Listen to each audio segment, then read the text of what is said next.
sebenarnya? Persembahan apa itu? Nah, saya masih kunci nih, saya nggak jelaskan tuh, biar kalian juga berpikir itu maksudnya apa. Sesungguhnya Allah hanya menerima amal soleh ya, dari orang-orang yang bertakwa, amal soleh. Berarti poinnya adalah amal soleh. Yang diterima itu adalah amal soleh, bukan amal salah. Ya amal soleh yang mana kan gitu. Ya. Apakah harta juga termasuk amal soleh? Amal soleh. Apakah persembahan kurbanan anak-anak atau persembahan orang yang berjanji amal soleh? Amal soleh. Ya kan?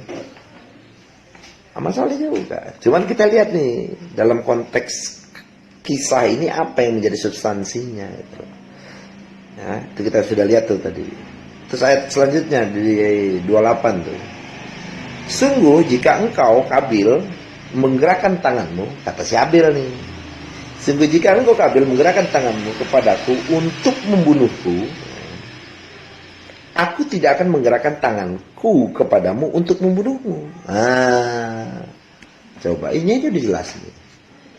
Sungguh jika kamu Kabil menggerakkan tanganmu kepadaku untuk membunuhmu, dari kata kotala, kital. Nah, bisa juga diartikan memerangi. Jika engkau Kabil menggerakkan tanganmu kepadaku untuk memerangiku, aku tidak akan menggerakkan tanganku kepadamu untuk memerangimu, kan gitu.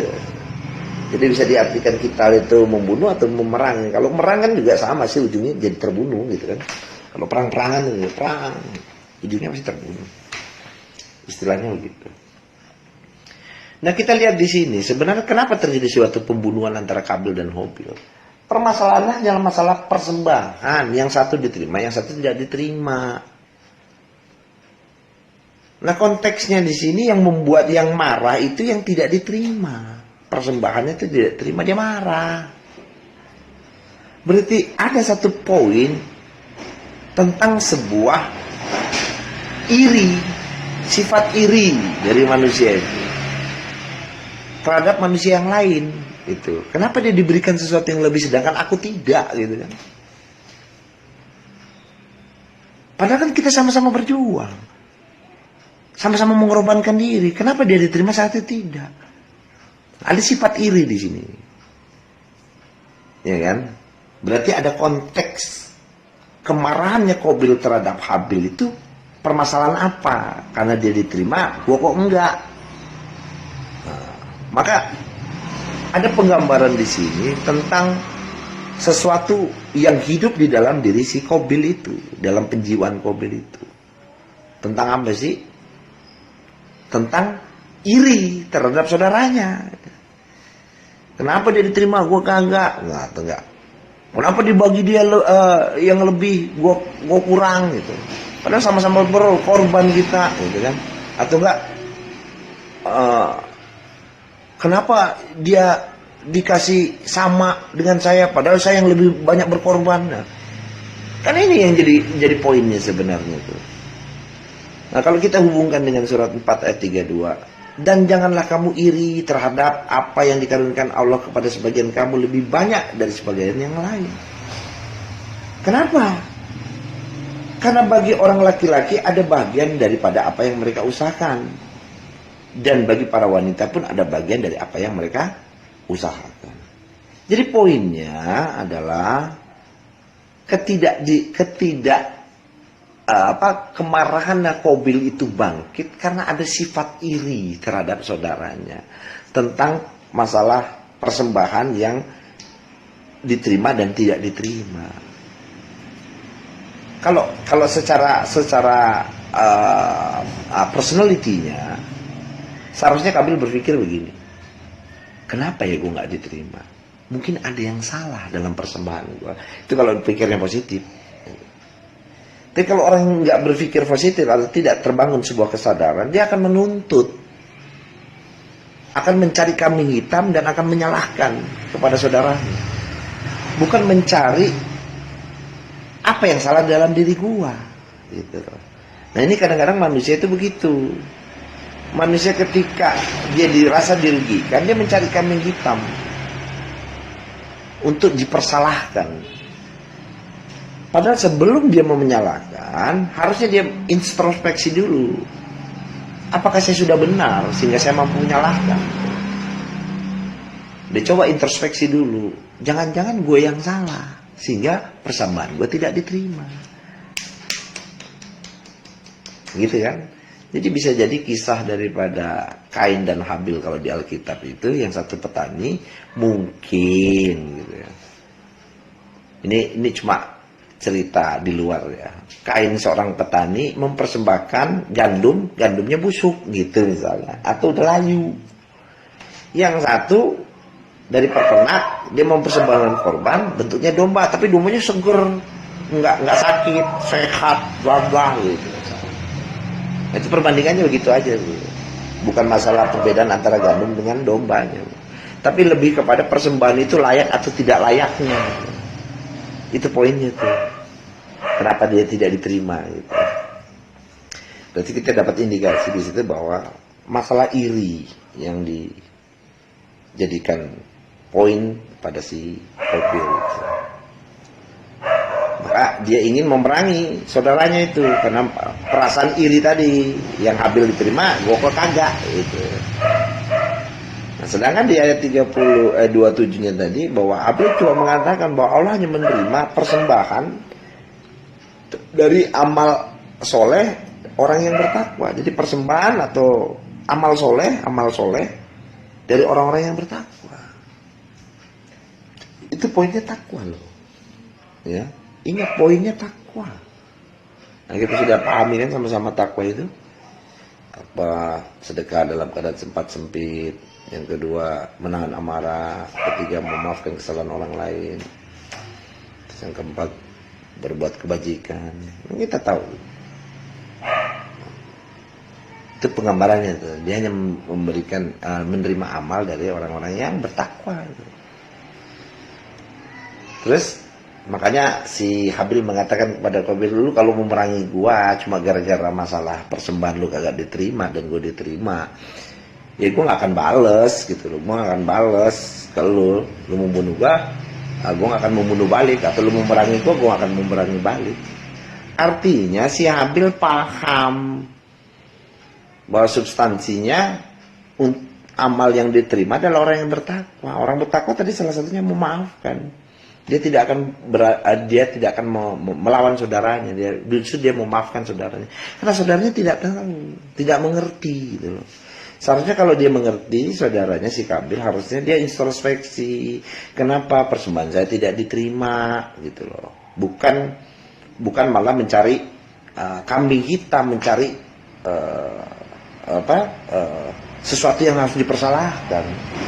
Karena dia nggak mau menyalahkan dirinya sendiri. Kenapa? Ya karena merasa dirinya lebih baik, persembahannya lebih bagus gitu.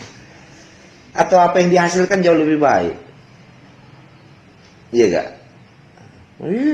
Kalau petani kan gandum bisa menghasilkan yang banyak, sedangkan domba kan cuma satu, jauh lebih baik gua gitu istilahnya kan. Penggambaran analoginya begitu. Nah, terus karena terjadinya ada sifat iri di situ, sedangkan tidak adanya ketakwaan dalam diri si Qabil itu, yang membuat Habil tidak akan berusaha memerangi si Qabil, karena persembahan yang diterima Tuhan adalah persembahan orang-orang yang bertakwa. Nah, gitu kan? Terus kata si Habil, sesungguhnya aku ingin agar engkau kembali dengan membawa dosa membunuhku dan dosa dirimu sendiri. Artinya ketika si Qabil memerangi si Habil tidak akan balas memerangi dia. Kenapa? Karena dia akan mendapat 2 kali balasan dari Tuhan tuh. Kenapa? Dia harus mempertanggungjawabkan perbuatannya atas dosanya, ya, karena dia membunuh saudaranya, dan dosanya dia sendiri. Kan dosanya dia belum selesai itu. Ketika seseorang tidak diterima persembahannya, Kan dia merasa sakit hati itu. Kenapa saya tidak diterima? Sedangkan dia berusaha mencari kambing hitam untuk mencelakakan atau menjustifikasi atau menghakimi orang lain yang salah, bukan dia. Itu dosa itu. Ada siksaan di situ. Ditambah lagi kalau yang diperangi itu harus mati. 2 kali dosa dia dapat itu. Dia harus menggenapi itu kalau dosa itu. Kalau dalam kisah ya kamu mau membunuh, ya kamu juga harus dibunuh, gitu kan? Cuman kalau membunuh yang bahaya itu kan gini bro. Kalau namanya membunuh fisik, nanti kisosnya itu kan harus digenapi. Kamu juga harus dibunuh. Kalau hari ini kamu tidak terbunuh, nanti satu saat dibangkitkan kamu harus dibunuh juga 1 kali. Iya kan? Kalau misalnya si Hitler itu membunuh katakanlah 1 juta orang, dia harus juga dalam kisos hukum kisos Tuhan itu dia harus juga dibunuh selama 1 juta kali. Jadi tinggal diganti prototipe apa yang bisa terbunuh sampai 1 juta kali, tergenapi 1 juta kali. Ini kan kisosnya. Nyawa dibalas dengan nyawa. Nah pertanyaan saya, kalau fisik itu cuma 1, 2, 3, atau 1 juta. Tapi kalau yang kamu bunuh itu, orang itu, manusia yang kamu bunuh itu adalah pola pikirnya orang itu kamu bunuh. Sehingga orang tidak hidup dengan ajaran yang kamu ajarkan itu. Berapa banyak itu manusia di muka bumi ini yang kamu bunuh dengan doktrinmu itu. Berapa banyak pola pikir manusia mati dibunuh oleh cara pandang, cara berpikir Anda itu. Seluruh bumi kamu bunuh itu. Seluruh peradaban turunan-turunannya kamu bunuh. Dengan apa? Dengan sebuah ajaran. Coba bayangkan itu. Kekal nggak lu di neraka kalau begitu? Lu harus genapi itu.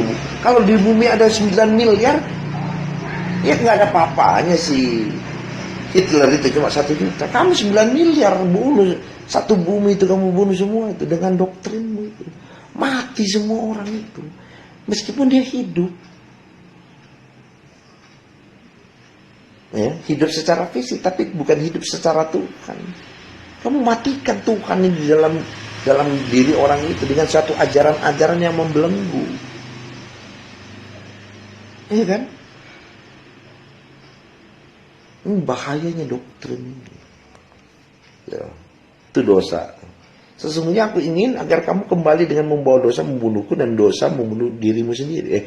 Dosa membunuhku dan dosamu sendiri. Maka engkau akan menjadi penghuni neraka. Dan itulah balasan bagi orang-orang yang zalim. Ya kan zalim itu mengganti perintah apa yang tidak diperintahkan Tuhannya. Suruh perintahnya begini.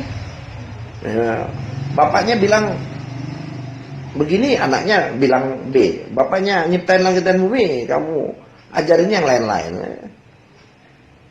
Ya begitu tuh.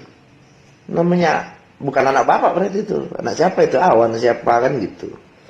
Anak bapak ya mengikuti bapaknya dong. Ya kan, gimana kita udah bahas. Terus ayat selanjutnya, maka nafsu Qabil, nafsunya Qabil itu mendorong untuk membunuh saudaranya. Artinya dengan mudah dia membunuh saudaranya. Dan benar-benar dia membunuhnya. Dia benar-benar memeranginya atau terbunuh. Maka jadilah ia termasuk orang-orang yang rugi. Ya rugi. Ruginya apa? Ya kembali tadi bahwa di awal tadi Habil udah kasih tahu bahwa persembahan yang diterima itu hanya untuk orang-orang atau amal soleh bagi yang bertakwa gitu loh. Amal-amal soleh bagi orang yang bertakwa. Jadi substansinya adalah yang diterima itu orang yang bertakwa. Nah, nanti kita analisa ulang itu. Ya, dia menjadi rugi karena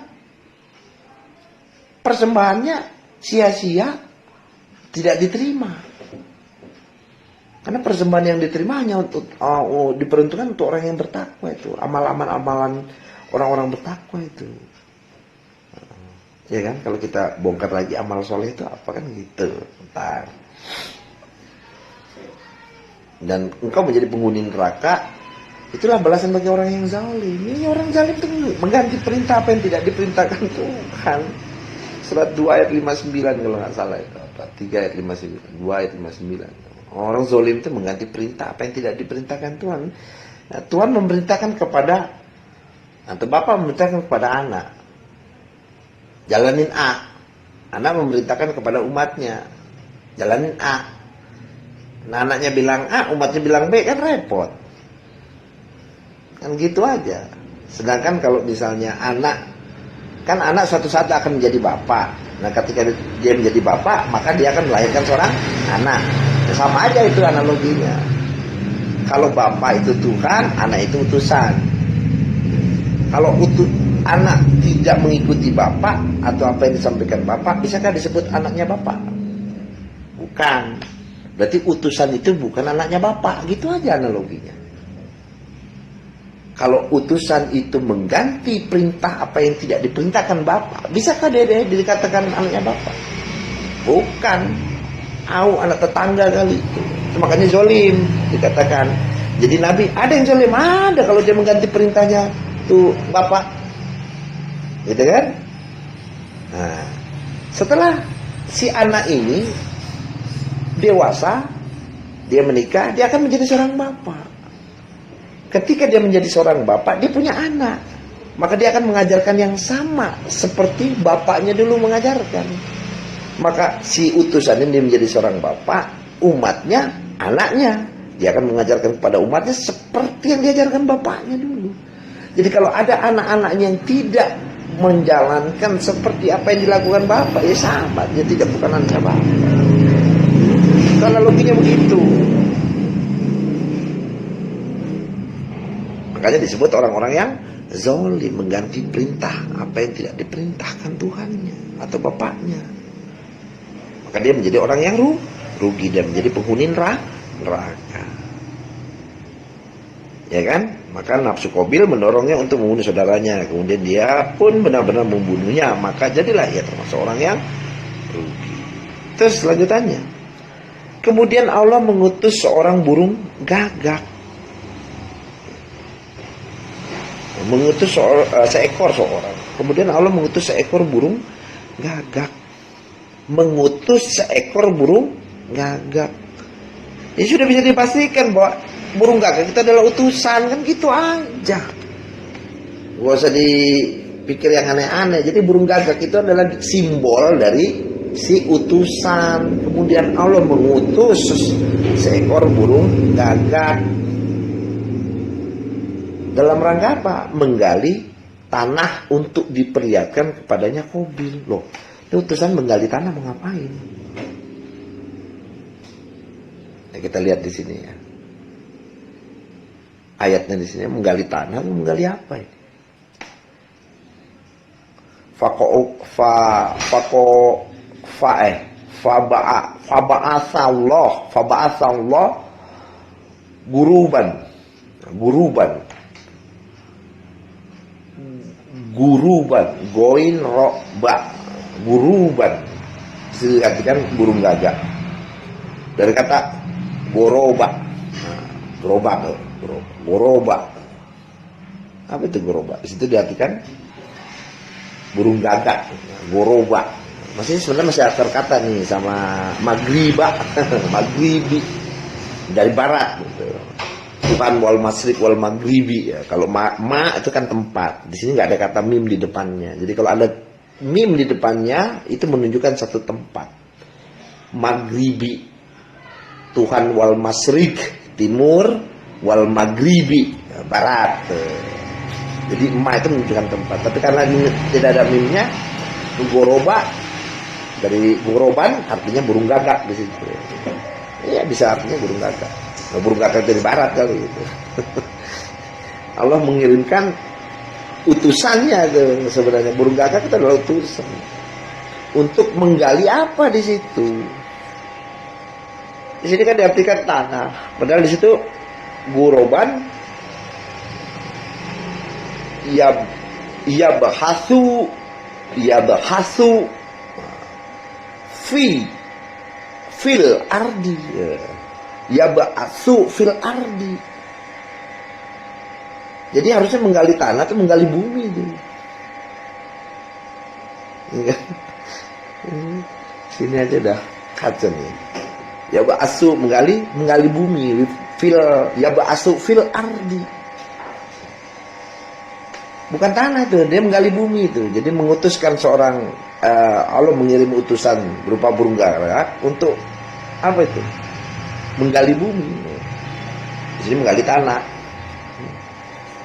Nah, kita nggak apa-apa lah, katakanlah kita pakai tanah aja dulu. Saya belum jelaskan, ini ada beberapa lapisan untuk bisa dijelaskan. Kemudian Allah mengutus seekor burung gagak untuk menggali tanah untuk diperlihatkan kepadanya si Qabil itu. Bagaimana seharusnya dia menguburkan mayat saudaranya tuh. Jadi kacaunya begini. Jadi seolah-olah kayaknya si utusan itu membenarkan perbuatan Qabil untuk bagaimana caranya dia mengubur kejahatannya itu atas membunuh saudaranya. Ini kan kacau jadi terjemahan kalau begini. Jadi seolah-olah si utusan itu, si burung gagak itu ngasih tahu gini loh caranya nguburin kejahatan lo kan. Kacau nih. Jadi kalau nggak hati-hati lu disesatkan tuh. Makanya Quran itu bisa menyesatkan manusia, juga bisa memberi petunjuk gitu kan.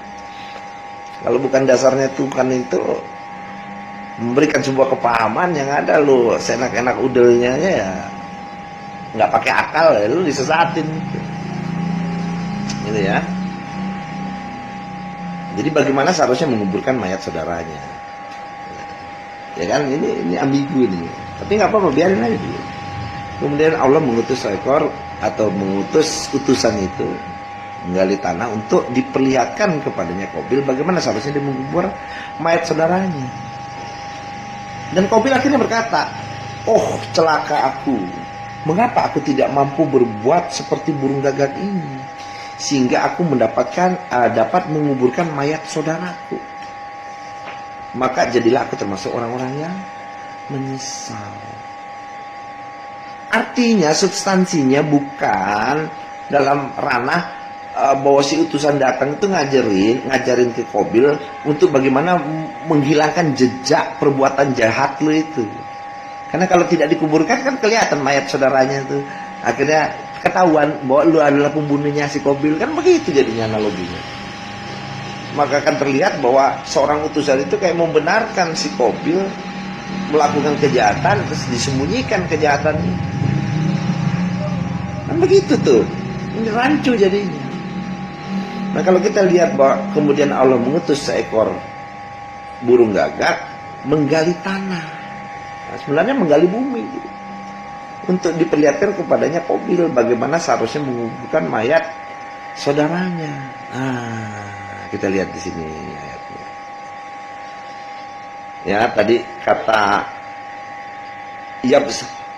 yabhasu fil ardi, untuk menggali bumi, seekor burung gagak menggali bumi untuk memperlihatkan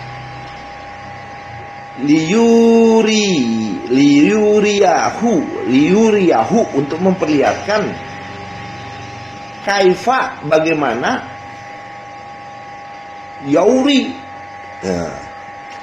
yauri dari kata waroya, di situ diartikan menguburkan atau bisa juga itu diartikan menyembunyikan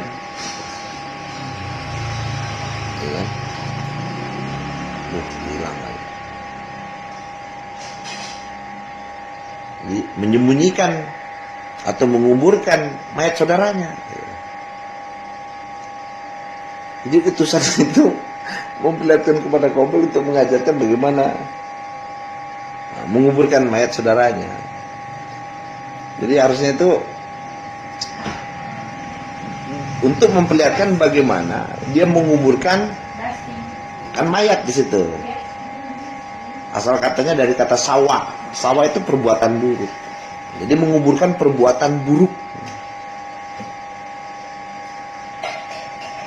Buruk si Qabil itu. Nah. Jadi kan seolah-olah perbuatan buruknya si Qabil ini dikasih tahu kepada si burung itu. Bagaimana kamu menyembunyikan itu. Padahal maksudnya bukan begitu tuh. Bagaimana dia seharusnya menyembunyikan atau menguburkan mayat saudaranya. Celaka aku, bagaimana aku tidak mampu berbuat seperti burung gagak ini. Artinya gini, ini kalau kita kembali ke ayat pertama tadi kan, bahwa ternyata ini kan berbicara tentang sebuah persembahan. Cuma karena rasa dengki, iri tadi, dia bunuh saudaranya, dia perangi saudaranya. Nah, ada sifat iri sebenarnya, ada sifat iri yang dimunculkan dari si Qabil itu tentang persembahan yang tidak diterima. Rasa irinya ini yang menjadikan hawa nafsunya bermain gitu. Artinya dia berusaha untuk mencelakakan saudaranya gitu. Hanya gara-gara persembahannya tidak diterima. Padahal si Habil sendiri sudah menyatakan bahwa persembahan itu hanya diterima untuk orang-orang yang bertakwa. Jadi si Habil sendiri sudah memberitahu kepada si Qabil bahwa harusnya itu persembahan yang kamu berikan kepada Tuhan itu adalah karena sebuah ketakwaanmu,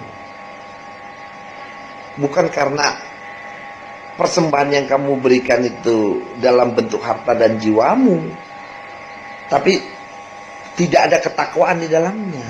Jadi sebenarnya adalah yang dibangun itu adalah sebuah sifat-sifat buruk yang ada di dalam dirimu. Itu yang harus bagaimana kamu kuburkan. Yang harus dikubur itu adalah sifat-sifat keburukan yang ada di dalam diri si Qabil itu. Iri, dengki, gitu kan. Maka dia mempersembahkannya bukan karena sebuah ketakwaan, tapi hanya karena sebuah kewajiban gitu. Ya bayar sedekah tiap minggu ya. Bayar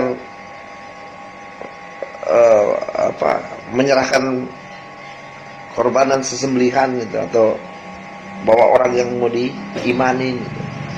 Bukan hanya sebatas itu, tapi karena ketakwaanmu kepada Tuhan itu. Jadi sifat-sifat keburukan manusia ini yang harus dikuburkan gitu loh. Bagaimana caranya mengubur sifat-sifat keburukan, iri, dengki itu dikubur gitu. Itu substansinya sebenarnya itu.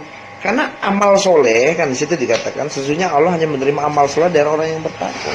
Amal soleh itu adalah amal perbaikan, ya kan? Amal atau perbuatan-perbuatan yang mengadakan sebuah perbaikan, mengarah pada sebuah perbaikan-perbaikan.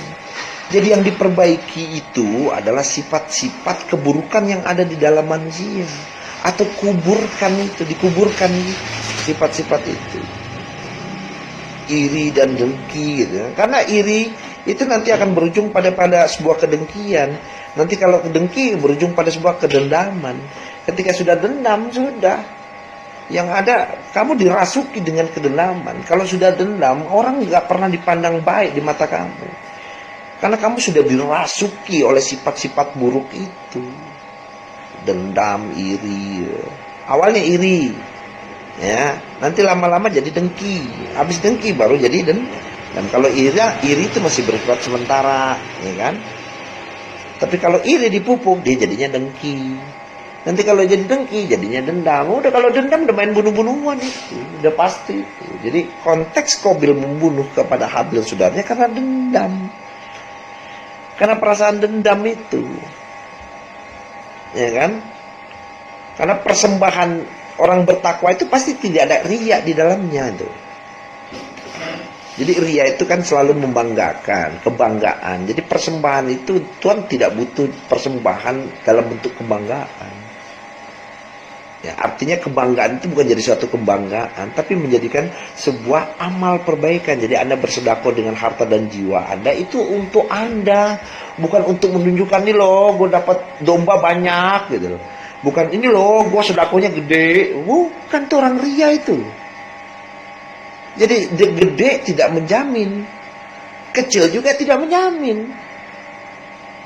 Karena kalau lu punya rezeki gede, lu kasihnya kecil, ya sama aja lu pelit kan gitu. Kalau sudah aja sedekahnya gede, tapi karena untuk kebanggaan, itu namanya ria. Gitu. Mungkin gitu. Dan begitu juga persembahan domba itu atau persembahan manusia itu untuk dia mau berjanji kepada Tuhannya. Kamu persembahkan itu amal soleh juga. Tapi amal soleh yang mana? Katanya si Habil, amal soleh yang bertakwa, yang tidak ada riya di dalamnya, yang tidak ada kesombongan di dalamnya, yang tidak ada sifat-sifat buruk itu, yang menyebabkan manusia jatuh pada sebuah kezoliman. Gitu kan? Jadi datangnya seorang utusan dalam bentuk burung gagak itu, dia kasih tahu caranya untuk menguburkan sifat-sifat itu. Gitu loh, sifat-sifat iri, dengki, dan dendam tadi. Jadi amal-amal perbaikan itu adalah memperbaiki sifat-sifat keburukanmu itu. Yang muncul namanya riya, muncul namanya. Jadi persembahan si Qabil dan tidak diterima itu karena persembahan baik harta dan jiwanya, karena ada keriaan di dalamnya tuh, karena ada kesombongan di dalamnya tuh. Ya, itu yang tidak diterima sama Tuhan. Ya kan? Kayak misalnya ara'aital ladzi yukadzibu biddin fadzalikal ladzi yad'ul yatim wa la yad'u ala ta'amil miskin fawailul musallin. Terus lanjutannya itu, siapa sih orang yang lalai dalam sholatnya? Yaitu ya sholatnya riya, sholatnya pengen dilihat gitu loh. Bukan karena sholat itu untuk memperbaiki dirinya, untuk amal solehnya, bukan, tapi pengen dilihat nih loh, gue sholat 5 waktu gitu loh. Ini sholatnya loh, gue selalu datang sahabat. Ini loh gue, karena bukan itu. Tapi dia melakukan itu karena untuk memperbaiki dirinya. Nah, kalau kamu pergi sholat sahabat cuma datang sekedar datang, tapi tidak ada nilai perbaikan, tidak ada nilai tidak ada nilai perubahan dalam dirimu, ya sama aja. Sahabat itu menjadi sahabat yang sia-sia karena tidak ada perubahan. Di sahabat itu kan diajarkan, burung gagak paling ngajarin gitu loh. Ya, jadi burung gagak itu datang hari Sabat, ya, ngajarin bagaimana caranya menguburkan sifat-sifat buruk itu. Karena kamu nanti akan menjadi orang yang rugi. Selalu hidupmu didatangkan dengan bentuk kerugian-kerugian, berujung pada sebuah kehancuran. Jadi yang membuat kamu rugi itu ya dirimu sendiri, yang berujung pada sebuah kerugian itu. Dan dia termasuk orang-orang yang menyesal. Si Qabil menyesal itu karena persembahan yang dilakukan itu karena dasarnya riya. Qabil sama Habil sama-sama mempersembahkan baik harta maupun jiwanya, dia sama-sama persembahkan itu. Tapi yang satu diterima, satu kagak. Yang satu ada riyanya, ada sombongannya, ada pengen dilihatnya, ada pengen dihargainya, ada pengen dihormatinya karena gede, nilainya besar. Terus karena persembahan untuk orang-orang berimannya, ini orang beriman karena pengen lihat, wah saya yang paling hebat di antara semuanya. Ada itu-itunya semua, embel-embelnya itu, yang membuat akhirnya tidak diterima. Yang diterima Qabil. Kenapa? Bertakwa.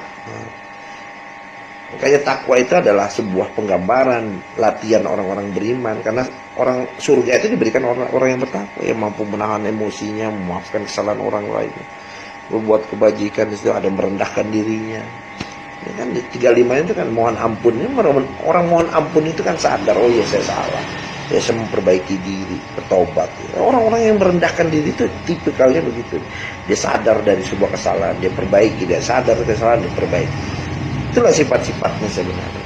Jadi kurang lebih begitu gambaran tentang Qabil dan Qabil. Jadi nanti kalau Anda disuruh ceritakan tentang kisah Qabil dan Qabil, Anda bisa ceritakan cerita yang sesungguhnya. Dan di ayat di situ dikatakan, hai Muhammad, ceritakanlah dan ceritakanlah Muhammad kisah Qabil dan kedua putra Adam yang sebenar-benarnya. Berarti ada yang cerita yang sebenarnya, ada yang tidak sebenarnya. Nah, tadi yang pertama saya gambarkan cerita tidak sebenarnya itu Kain dan Habil di Alkitab tentang petani dan peternak. Walaupun nanti Anda bisa ngambil substansinya dari situ. Yang satu lagi cerita tentang rebutan masalah cewek antara Habil dan Habil. Cerita bukan sebenarnya, yang sebenarnya itu persembahan, dalam memberikan persembahan kepada Tuhan, substansinya, kuncinya harus ada ketakwaan di dalamnya, ada takwanya di situ. Artinya persembahan itu bukan dalam kesombongan, bukan dalam keriaan, bukan dalam rangka membanggakan diri, bukan. Ya, tapi karena itu perbaikan untuk diri Anda sendiri. Jadi apa yang Anda korbankan, baik harta maupun jiwa, itu untuk Anda sendiri, untuk amal-amal perbaikan Anda sendiri, ya. Jadi bukan untuk diperlihatkan kepada khalayak orang, itu dipersombongkan, pertontonan, bukan, tapi untuk memperbaiki diri Anda sendiri. Jadi banyaknya harta yang kamu keluarkan untuk membersihkan jiwa Anda, ya. Kecil besarannya ya Anda, ya tergantung apa yang Anda dapatkan dan apa yang Anda tidak korbankan kepada Sang Pencipta. Itu substansinya. Jadi kurang lebih gitu para sahabat. Saya ucapkan damai sejahtera.